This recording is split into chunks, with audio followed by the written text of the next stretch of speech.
Bonjour tout le monde, c'est Ophélie. Donc aujourd'hui, on se retrouve dans une nouvelle vidéo que j'ai trop hâte de vous faire. Il s'agit, comme vous l'avez vu dans le titre, de si vous avez aimé ce livre, lisez ce livre. Il y a une deuxième partie qui va arriver sur la chaîne parce que du coup j'ai plein de livres à vous montrer. Là je vais vous montrer 6 catégories, entre guillemets 6 livres que je 6 livres populaires et que je vous présente d'autres livres, mais il y en a où il y a plusieurs livres que je vous conseille de lire si vous avez aimé un livre.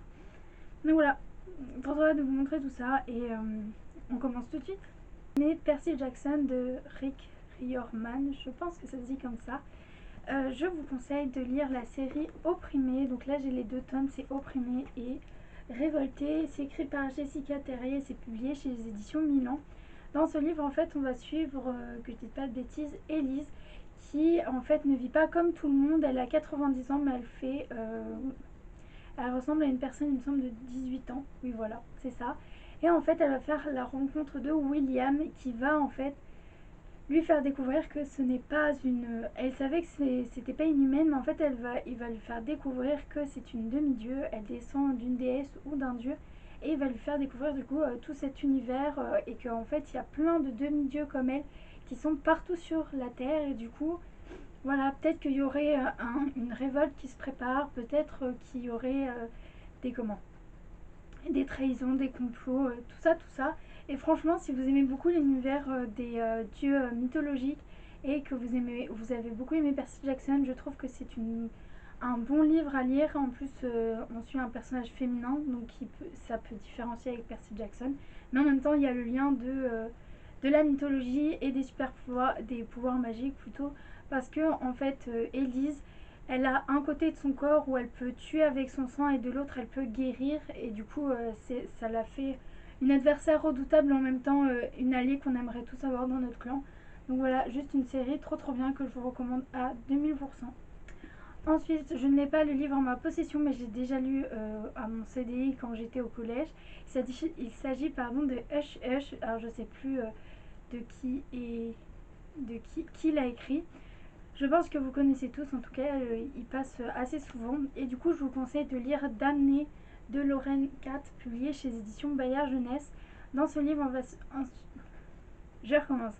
Dans ce livre, en fait, on va suivre Luce qui va être un peu forcée à rentrer dans une école, en tout cas dans un cadre pour délinquants. Donc c'est pas un lieu très agréable parce qu'il est entouré de grillages.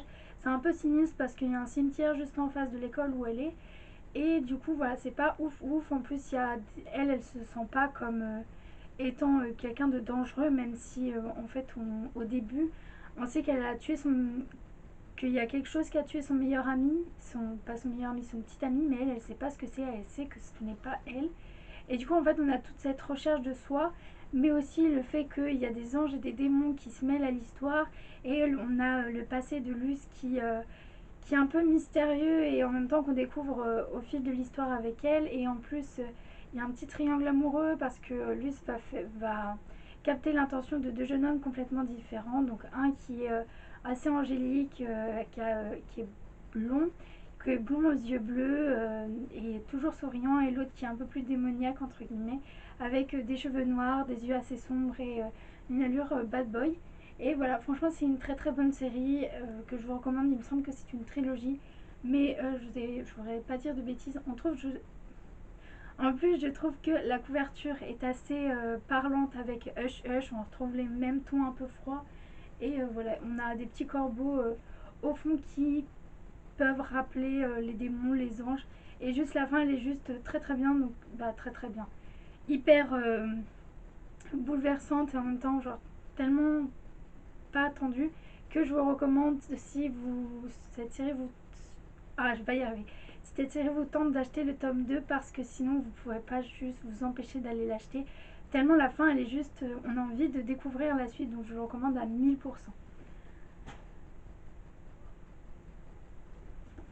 Ensuite, si vous avez aimé L'année de grâce de Kim Liggett, publié chez les éditions Kesterman, je vous recommande de lire Le Chaperon rouge de Sarah Blackey Cartwin et David Leslie Johnson, publié chez les éditions Michel Lafon. Dans ce livre, on va suivre Valérie, qui est un peu à part. Elle est dans un village un peu rustique comme dans l'année de grâce. Et voilà, elle est un peu à part, un peu différente. Elle court dans la forêt avec son meilleur ami et elle en a rien à faire du regard des gens et que en fait on la juge derrière son dos.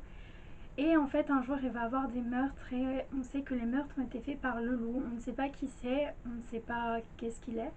Et en fait on va comprendre que Valérie est la seule à l'entendre et que peut-être qu'elle aurait un destin lié au loup. En tout cas, tout ce qu'on sait c'est que Valérie, le loup a demandé à Valérie de le rejoindre avant un certain délai, avant qu'il y ait d'autres meurtres. Du coup, on va suivre Valérie, mais aussi cette ambiance assez angoissante et en même temps tout ce village assez rustique qu'on peut retrouver dans l'année de grâce.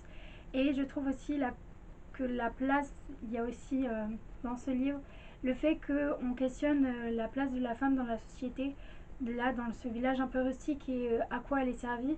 Parce que du coup, en gros, ce que les habitants veulent, c'est que Valérie, en fait, elle soit donnée au pâture au loup pour sauver tout le monde. Donc voilà, c'est assez, c'est juste très très bien. J'ai pas trouvé que c'était en écho avec le chaperon rouge, pas une réécriture, parce que voilà, voilà, j'ai pas trouvé qu'il y avait beaucoup de ressemblances avec le chaperon rouge. Donc si vous cherchez une réécriture du chaperon rouge, je suis pas sûre que ce livre soit fait pour vous. Mais si vous cherchez quelque chose dans le même ambiance que l'année de grâce, et ben ce livre, je vous le conseille à 1000%. Moi, je l'ai beaucoup aimé.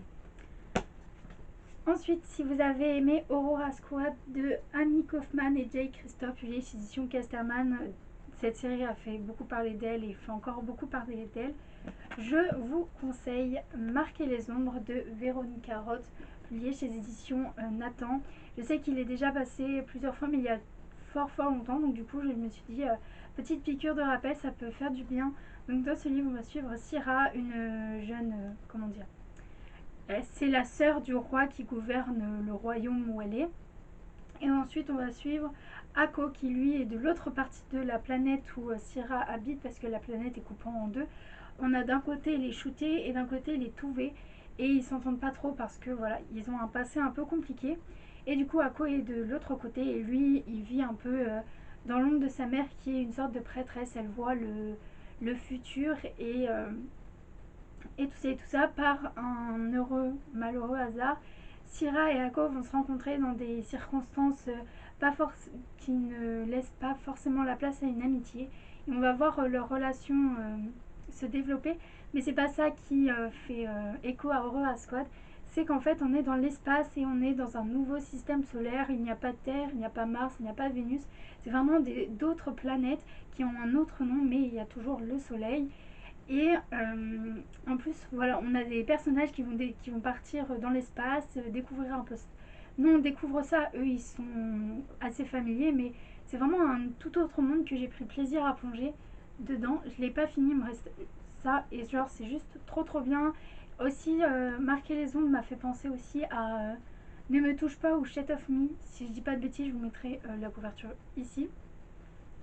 Et parce que en fait Syrah est une sorte d'intouchable, en fait on ne peut pas la toucher sinon on ressent des fortes douleurs qui peuvent causer notre mort ou même avoir de graves séquelles si on en survit. Et voilà, je vous expliquerai pas le lien avec Ako parce que du coup sinon ça révèle une petite partie du livre, mais en tout cas c'est juste trop bien, je vous le conseille vraiment. On a une petite romance assez mignonne, mais on a aussi toute cette part de royauté et d'espace, découverte de l'espace, conquête de l'espace. Et c'est pour ça que je vous recommande ce livre, elle est juste dinguissime. Ensuite, qu'est-ce que je vais vous présenter? Si vous avez aimé La Passe Noire, tome 1, Les fiancés de l'hiver de Christelle Dabo, publié chez édition Gallimard Jeunesse, je vous recommande de lire Le Seigneur des Highlands de Terry Brespin, publié chez édition Harlequin. Donc dans ce livre, en fait, on va suivre Lady Jocelyn McCallum qui va être forcée de se marier au clan adverse de son père parce que son frère a été kidnappé par eux. Et en fait, le chef de ce clan souhaite épouser la fille donc Lady Jocelyn pour libérer frère. Du coup, elle va être forcée d'y aller et elle y va un peu à reculons parce que ce chef a un passé assez douteux. On dit qu'il a tué sa femme et son enfant. En fait, il aurait poussé nos escaliers alors qu'elle était enceinte et aurait du coup causé la mort d'elle et de son bébé. Et du coup, elle y va un peu à reculons, surtout que c'est pas le clan qui s'illumine pour sa gentillesse et sa diplomatie, mais plutôt pour la bagarre et les coups, et du coup elle y va un peu à reculons. Comme ce résumé-là ne fait pas tellement écho si on prend la magie dans la passe miroir, mais j'ai trouvé que en fait, si vous aimez la romance entre Ophélie et Thor, ça peut vraiment vous plaire parce que j'ai trouvé qu'il y avait vraiment un écho entre cet homme bourru comme est Thor et cette douceur qui est Ophélie et du coup l'héroïne Lady Jocelyn, mais avec aussi ce petit piment, cette petite flamme qu'ils ont à l'intérieur d'elles et que même si c'est des femmes et qu'elles ne sont pas respectées, et ben elles s'imposent quand même et elles essayent de faire changer les choses, mais en tout cas aussi de faire valoir leur opinion. Voilà, j'ai trouvé que ça avait vraiment beaucoup d'écho avec cette relation, mais aussi Thor il est un peu dans une île assez éloignée, assez rustique et en même temps qui a des airs un peu euh, comment dire, oui, un peu russe, un peu ancien temps, et du coup en fait j'ai trouvé qu'on retrouvait assez cette ambiance là dans ce livre. On a aussi toute l'histoire de la cour, moins que dans la passe miroir où on avait vraiment des petits complots, où on a vraiment toute comment dire, la description de ce qui se passe tout autour d'Ophélie et tous les complots et toutes les romances qu'il y a autour. Là on est plus là on est en Écosse en 1352. On n'a pas tout ce développement, mais on a quand même de la royauté, des petits complots. Et franchement, je le recommande à 1000%. Moi j'ai beaucoup aimé. Et regarde-moi cette couverture, genre, elle est juste trop trop belle. On est obligé de tomber sous le charme. Ensuite, si vous avez aimé, attendez parce que du coup je suis entourée de livres, c'est horrible. Donc si vous avez aimé, et là c'est mon dernier conseil, si vous avez aimé Harry Potter à l'école des sorciers ou même juste la saga Harry Potter de J.K. Rowling, là c'est publié chez Sion Gallimard dans la collection collector Gryffondor. Je vous recommande deux livres. Donc tout d'abord Tara Duncan, les sorceliers de Sophie Audouin-Mamie-Cogna, publié là chez les éditions Seuil. Dans ce livre, en fait, on va suivre Tara Duncan qui a des pouvoirs magiques mais qui n'en a rien dit à sa tante qui est sa tutrice légale dans le monde des humains.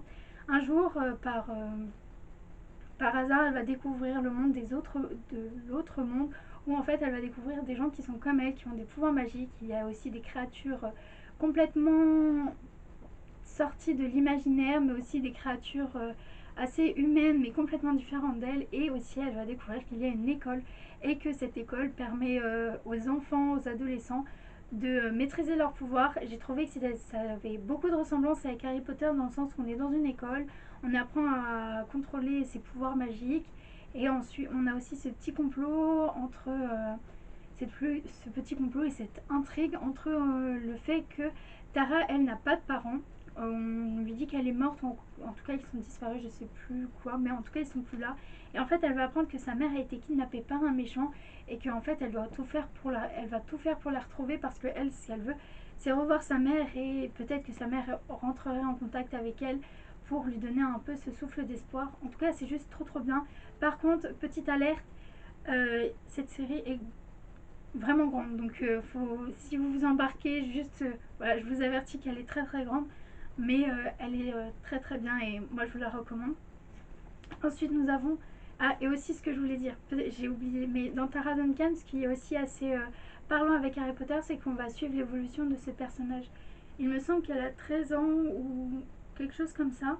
Et en fait, du coup, on voit toute son évolution, elle va vraiment mûrir, grandir.